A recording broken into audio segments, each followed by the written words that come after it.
প্রবীণতম সহ অধ্যক্ষ স্বামী বাগীশানন্দ প্রয়াত হয়েছেন। বয়স হয়েছিল 91 বছর। শুক্রবার সন্ধ্যা 7:10 রামকৃষ্ণ মিশন সেবা প্রতিষ্ঠানে হৃদরোগে আক্রান্ত হয়ে তার জীবনাবসান হয়। 1930 সালে 12 জানুয়ারি চট্টগ্রামে জন্মগ্রহণ করেন স্বামী বাগীশানন্দ। 1954 সালে স্বামী শঙ্করানন্দের কাছে দীক্ষা নিয়ে তিনি সারদাপীঠ কেন্দ্রে যোগ দেন। 1962 সালে স্বামী বিশুদ্ধানন্দের থেকে সন্ন্যাস গ্রহণ করেন। কয়েক বছর তিনি ইনস্টিটিউট অফ কালচার গোলপার্কের সহ সম্পাদক পদে ছিলেন। রাঁচি মোরাবাদী কেন্দ্রে প্রথমে সহকারী সন্ন্যাসী হিসাবে থাকলেও পরে 4 বছর তিনি ওই কেন্দ্রে প্রধান ছিলেন। এছাড়াও মালদা, কামারপুকুর, মুম্বাই ও কাশীপুর কেন্দ্রেরও প্রধান ছিলেন স্বামী বাগীশানন্দ। 1970 সালে সমাজ তৎকালীন পূর্ব পাকিস্তানের টাকিতে শরণার্থীদের ত্রাণ কাজেও তিনি যুক্ত ছিলেন। 1990 সালে রামকৃষ্ণ মঠ বেলুরের অচি পরিষদ এবং রামকৃষ্ণ মিশনের গভর্নিং বডিতে যুক্ত হয়েছিলেন স্বামী বাগীশানন্দ। 2011 থেকে তিনি মন্ত্র দীক্ষা দিতে শুরু করেন। 2014 জুনে তিনি রামকৃষ্ণ মঠ মিশনের সহ অধ্যক্ষ পদে নির্বাচিত হন।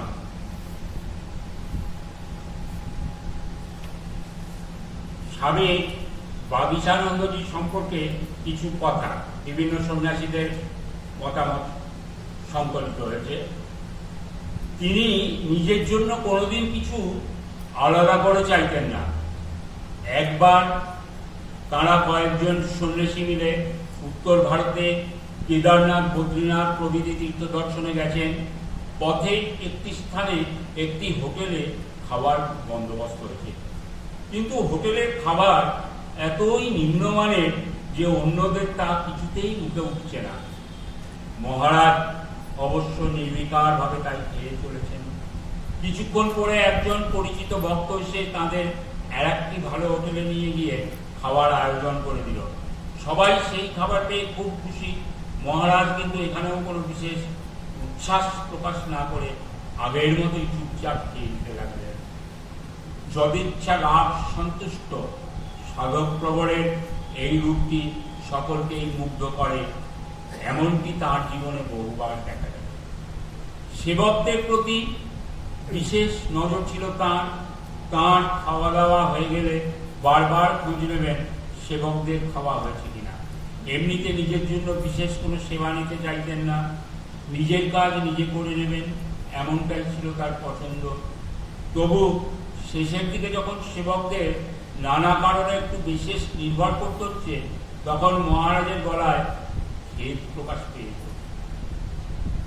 এই জন্য যে তার জন্য সেবকদের কষ্ট হচ্ছে, কি অসামান্য এক সাধু জীবন, যার সবটাই কেবল অন্যের জন্য নিবেদিত, নিজের জন্য সেখানে ভগবত শরণাগতি ছাড়া আর কিছুই রাখা নেই। পূজ্যপাদ মহারাজের নিজস্বভাবে পড়াশোনার একটি অনুকরণীয় অভ্যাস ছিল। প্রচুর পড়াশোনা করতেন তিনি, বিশেষত এই কাশীপুর পর্বে। ঠাকুরমা স্বামীজির বই নিত্য পড়তেন তো বটেই, এছাড়া রামকৃষ্ণ সংঘ প্রকাশিত নানা পত্রিকা তথা উদ্বোধন, বেদান্ত কিশোরী, প্রবুদ্ধ ভারত, গোলপাট থেকে প্রকাশিত বুলেটিন সব খুঁটিয়ে খুঁটিয়ে পড়তেন। যেসব পড়ে ভালো লাগতো সেগুলো আবার পড়ে শোনাতেন সেবকদের। এত গভীর মনোযোগ দিয়ে পড়তেন যে অনেক সময় সামনে সেবকরা কেউ এসে দাঁড়ালে টের পেতেন না। একজন সন্ন্যাসীকে অন্য এক আশ্রম থেকে হঠাৎ করেই ডেকে নিয়ে গেছেন। দূরে একাধিক আশ্রমে মহারাজের কিছু অনুষ্ঠান আছে, সেই জন্য সন্ন্যাসীটিও আনন্দে রাজি হয়ে গেছেন। তবে তার নিজেরও একটি বিশেষ কাজ ছিল অন্য একটি আশ্রমে, তাই তার দরকার ছিল একদিন অতিরিক্ত থেকে আসার। সে তাই ঠিক করেছে মহারাজের আসার পথে কোনো এক জায়গায় সে আলাদা হয়ে যাবে। মহারাজ যখন এই কথা শুনলেন তখন বললেন, না, আমিও একদিন বেশি থেকে যাব। তুমি আমার চেয়ে ছোট হয়ে আমার জন্য এত সময় দিতে পারলে, আর আমি বড় হয়ে তোমার জন্য এইটুকু করতে পারবো না?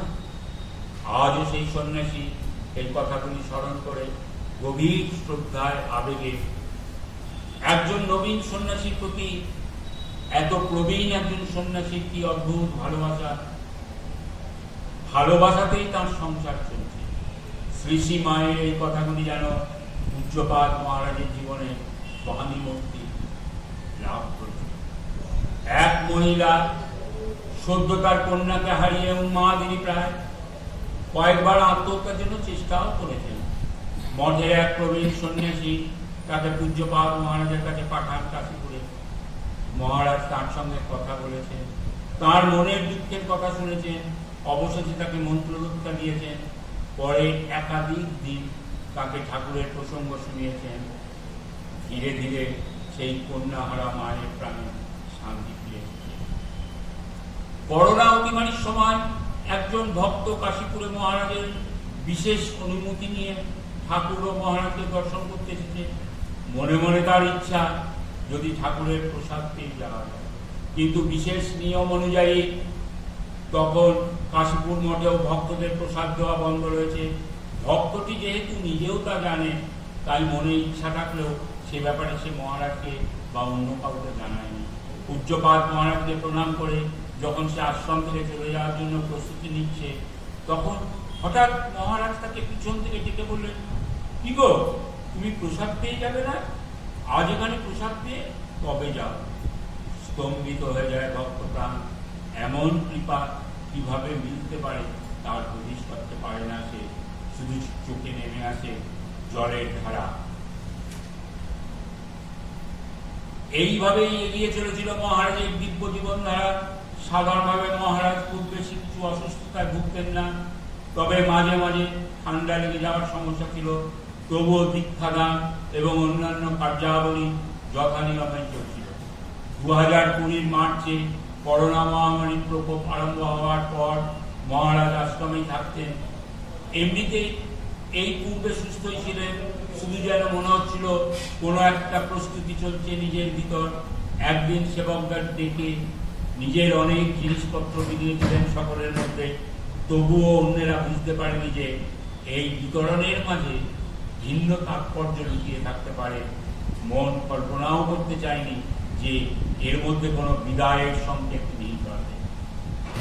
একজন প্রবীণ সন্ন্যাসী তার আশ্রমে সদ্য যোগদান করা পূজ্যপাদ মহারাজের আশ্রিত এক ব্রহ্মচারীকে নিয়ে গেছেন মহারাজের দর্শন করানোর জন্য। মহারাজ খুব খুশি হলেন, কিন্তু বারবার অনুরোধ করতে লাগলেন দুপুরের প্রসাদ পেয়ে যাওয়ার জন্য। কিন্তু এই প্রবীণ সন্ন্যাসী করোনা মহামারীর সময়ের নিয়ম এবং পূজ্যপাদ মহারাজের শরীরের কথা ভেবে বেশিক্ষণ থাকা ঠিক হবে না মনে করে মহারাজকে বুঝিয়ে ফিরে এলেন আশ্রমে। কিন্তু আসার সময় তিনি বারবার মনে হতে লাগলো কেন তিনি মহারাজের কথা শুনলেন না। তাই আশ্রমে ফিরে এসে পূজ্যপাদ মহারাজের সচিব সেবক মহারাজকে জানালেন যে মহারাজের ইচ্ছা অনুযায়ী কয়েকদিনের মধ্যেই তিনি আশ্রমে প্রসাদ পেয়ে আসবেন। সচিব সেবক জানালেন যেন আরো কয়েকজন ব্রহ্মচারীকে নিয়ে তিনি আসেন। সেই মতো পরে আরো একদিন তিনি কয়েকজন ব্রহ্মচারীকে নিয়ে আবার মহারাজের কাছে গেলেন এবং মহারাজের নির্দেশ মতন আশ্রমে প্রসাদ পেয়ে এলেন। সেদিন মহারাজের প্রণামের সময় দেখলেন মহারাজের মুখে হাসি। কে বলতে পারে এই স্মিত আনন্দরূপে তৃপ্তিমণ্ডিত প্রকাশে আসন্ন বিদায়ের শোকাতীত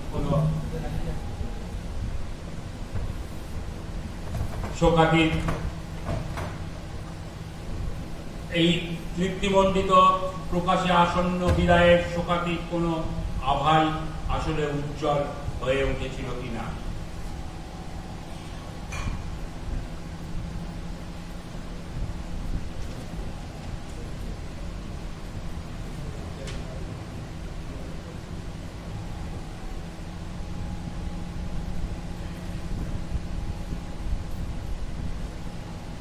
সেপ্টেম্বরের শেষ দিকে একদিন সকালে মহারাজ স্নান করে বেরানোর পর সেবকরা লক্ষ্য করলেন মহারাজের যেন শ্বাসকষ্ট হচ্ছে।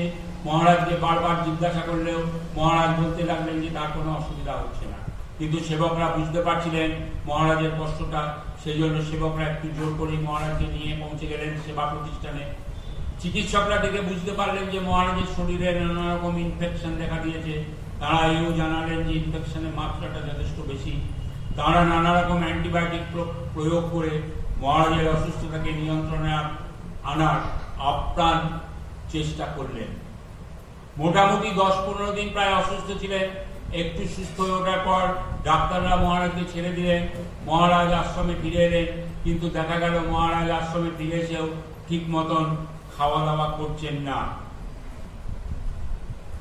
ইত্যাদি অসুবিধার জন্য মহারাজের খাদ্য খাওয়ানো, তরল খাদ্য খাওয়ানোর জন্য রাইস টিউবের সাহায্য নেওয়ার জন্য অপারেশন করা হবে। সেটি চিকিৎসকদের শুক্রবার 12 তারিখ অপারেশন হলো। সকালে ডক্টর প্রদীপ চক্রবর্তী, যিনি মেডিসিনের ডাক্তার, মহারাজের ঘরে আসতে মহারাজ নিজেই ডাক্তারবাবুকে বললেন, ডাক্তারবাবু আজ অপারেশন, একটু পরেই ওটিতে যাব। ডাক্তারবাবু বললেন, হ্যাঁ মহারাজ, একটা ছোট্ট অপারেশন। ডাক্তার অচিন্ত দাসের নেতৃত্বে বেলা 11:30টায় অপারেশন হলো। মাত্র 45 মিনিটে অপারেশন। ডাক্তারবাবুরাও জানালেন অপারেশন সফল হয়েছে, কোনো অসুবিধা হয়নি। মহারাজকে নিজের ঘরে বেডে নিয়ে আসা হলো। মহারাজকে দেখে তখনও কোনো আলাদা অসুস্থতা দেখতে পাননি কেউ। 3:30টার সময় একটু কাশলেন, একটু কফ বেরুলো, সেবক গিয়ে তা পরিষ্কার করে দিলেন। তারপরে আবার একটু কাশলেন। এবার দেখা গেল কাশির সঙ্গে একটু রক্ত বেরোচ্ছে। সঙ্গে সঙ্গে সেবকরা চিকিৎসকদের খবর দিলেন।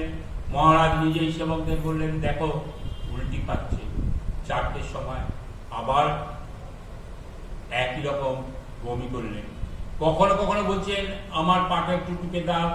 ডাক্তাররা কিছু বুঝতে পারলেন না, কিন্তু রক্তচাপ তখন হঠাৎ নামতে শুরু করেছে। ডাক্তার দ্রুত এসে আইসিইউ এবং ভেন্টিলেশনের ব্যবস্থা শুরু করলেন। ডাক্তার নার্স সবাই মিলে আপ্রাণ চেষ্টা করতে লাগলেন, কিন্তু মহারাজার চিকিৎসায় সাড়া দিলেন না। এক ম্যাসিভ হার্ট অ্যাটাকের পরিণতিতে সন্ধ্যা 7:10 মহারাজ চলে গেলেন তার বাঞ্ছিত ধামে। মহাসমাধির সময় তার বয়স হয়েছিল 91 বছর। দূরদর্শন ও অন্যান্য বৈদ্যুতিক আন্তর্জাতিক সংবাদ মাধ্যমের সাহায্যে সে খবর ছড়িয়ে পড়ল চারিদিকে। রাত 9:10 নাগাদ তার পুত শরীর নিয়ে আসা হলো রামকৃষ্ণ মঠ, কাশীপুর উদ্যান বাটিতে। সারা রাত তার আশ্রিত ও গুণগ্রাহী ভক্তপুর সন্ন্যাসী ব্রহ্মচারী মহারাজা শ্রদ্ধা জানিয়ে গেলেন মহারাজকে। পরের দিন অর্থাৎ 13ই মার্চ সকাল 8:30 পূজ্যপাদ মহারাজকে নিয়ে আসা হলো বেলুড় মঠ প্রাঙ্গণে। রাখা হলো তাকে সাংস্কৃতিক ভবনে। অগণিত ভক্ত সাধু ব্রহ্মচারীরা সারাদিন ধরে সারিবদ্ধভাবে তাকে দর্শন করে শেষ শ্রদ্ধা জানাতে থাকলেন। রাত 9:15 সাধু ব্রহ্মচারীরা এই মহান সন্ন্যাসীর পবিত্র মর্তদেহখানি নিয়ে সমগ্র মঠ প্রাঙ্গণ ধরে এগিয়ে চললেন। রাজা মহারাজের মন্দির হয়ে মায়ের ঘাটে পৌঁছে আনুষ্ঠানিক ক্রিয়াদি সম্পন্ন করা হলো। এরপর স্বামীজির মন্দির হয়ে তা পৌঁছে গেল পরম পূজ্যপাদ প্রেসিডেন্ট মহারাজজির ভবনে। পরম পূজ্যপাদ প্রেসিডেন্ট মহারাজজির কাছ থেকে ধীরে ধীরে তা এগিয়ে চলল সমাধিঘাটের দিকে। কুততোয়া গঙ্গা বয়ে চলেছে উজান থেকে মোহনার দিকে। থমকে আছে রাতের পৃথিবী। অন্ধকারের মধ্যে থেকে উঠে আসছে আলোর রেখাগুলি। পবিত্র বন্যিশিকা নিয়ে প্রদক্ষিণ করে শেষে অগ্নি সংযোগ করা হলো সেই সাধক শরীরে। উপস্থিত সাধু ব্রহ্মচারীদের সমবেত কণ্ঠস্বর রাতের আধার পার হয়ে গানের সুরে ঘোষণা করল, ওই যে দেখা যায় আনন্দধাম। 67 বছর আগে এই বেলুড় মঠের ভূমিতে অনুপম যে রামকৃষ্ণ আশ্রিত জীবনের সূচনা হয়েছিল, আজ সে জীবন শোকাতীত আনন্দধাম ছাত্রী।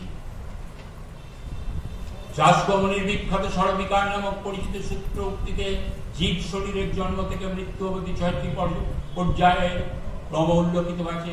প্রতিটি জীব তথা মানুষকে এই ক্রম পার হয়ে যেতে হয়। এই তো জীবনের অপরিহার্য ধ্রুব পরিণাম। কিন্তু তবুও মানুষের দৃশ্যে এমন কিছু জীবন আসে যারা শরীরী ক্রমের পরিণতির বাইরে দাঁড়িয়ে আগত ও অনাগত পৃথিবীর জন্য রেখে যান কিছু অমূল্য সম্পদ। সে সম্পদ পার্থিব জগতের তুলাদণ্ডে মাননীয় নয়, অন্তর্জ্যোতির আলোকে তার উদ্ভাসন, আত্মজ্ঞানের সাধনায় তার অমূল্য মূল্য প্রাপ্তি, ভগবৎমুখী জীবনের ঐকান্তিকতা তার অনির্বাণ মণিদীপ্তি। পূজ্যপাদ শ্রীমৎ স্বামী বাগীশানন্দজির জীবনে এরই প্রতিষ্ঠা, এরই প্রকাশ। আড়ম্বরে কাউকে কাছে টানেননি তিনি, নিঃস্বার্থ ভালোবাসার আন্তরিকতায় সকলকে আপন করে নিয়েছেন মহারাজ। কর্মোদ্যোগের বিশালতায় দৃষ্টি আকর্ষণ করেননি তিনি, শিব জ্ঞানী জীব সেবার নিঃশব্দ সাধনায় দিননিপাত করা যায় না। বলায় লেখায় সারস্বত বহুমান্যতার দিকে ফিরে তাকাননি তিনি, জীবনের প্রতিটি মুহূর্ত যাপন করে তুলেছেন শাস্ত্রের রূপায়ণে। অগণিত ভক্তজনের হৃদয়ে তিনি আশ্রয়ের দীপশিখা, উত্তরকালের সাধকদের কাছে তিনি নবযুগ তপস্যার দুর্গম পথে চলার এক আলোক নন্দিত জীবন। যে সাধকের দল হয়তো এখনো এসে পৌঁছায়নি, অনাগত ভাবিকালে তারা যখন পড়বে ও শুনবে এমন এক মহিমাময় অথচ নিরস্বৈর্য জীবনের প্রশান্ত আত্মমগ্ন সাধনার আখ্যান, তখনও তারা প্রাণিত হবে নিজেদের কোনো জিজ্ঞাসার মুহূর্তে। এই জীবনের কাহিনী তাদের কাছে হয়ে উঠবে জীবন্ত উত্তর। রামকৃষ্ণ সারদা বিবেকানন্দ ভাবধারায় পূজ্যপাদ মহারাজের সেই আলোক সমন্য সাধক পুরুষ, যার মধ্যে দিয়ে প্রমুক্ত হয়েছে এই ভাব প্রবাহের যাবতীয় ঐতিহ্যের দীপ্তিকণা। ইতিহাসের বড় দুর্যোগময় লগ্নে মহারাজ নিজেকে বিসর্জন দিয়েছিলেন। এই ভাব গঙ্গার প্লাবন ধারায় রামকৃষ্ণ সঙ্গে অনেক মহাপ্রাণ সাধুর সান্নিধ্য পেয়েছিলেন তিনি। সেই উত্তরাধিকার তাঁর জীবনে সোনার প্রেমে চিরকালের জন্য সঞ্চিত হয়ে গিয়েছিল। তাই সেখানে যা কিছু ঘটেছে, যা কিছু উপলব্ধি উদ্ভাসিত হয়েছে, সব কিছুর মধ্যে রয়েছে আধ্যাত্মিক মহনীয়তার অবিরাম অভিজ্ঞতা। আমাদের দিন যাপনের গ্রামী আর নিশি নিশি ক্ষুদ্র শিখা, স্তিমিত ধূপের ধূমাঙ্কিত কালীর মাঝে পূজ্যপাদ মহারাজের অম্লান হাস্যময় অপরূপ আনন্দঘন সাধন বিপ্র অনুভূতিময় দিব্য ভগবত জীবন হয়ে থাকবে নামে ভাজতির জাগ প্রদীপ। অনাগতকালের সাধক এই দিব্য জীবনের আখ্যান শুনে শুধু বলতে পারবে হৃষ্যামি চ মুহুর্মুহ, হৃষ্যামি চ পুনঃ পুনঃ। তাঁর বলা কথা আর চলা পথে নিত্য ঝরে পড়বে সেই উজ্জ্বল ফুলের পাপড়িগুলি, যার সৌরভে সৌন্দর্যে উত্তর কালও হবে নন্দিত আর বৃদ্ধ। হরি ওম তৎসৎ। শ্রীরাম কৃষ্ণ অর্পণ।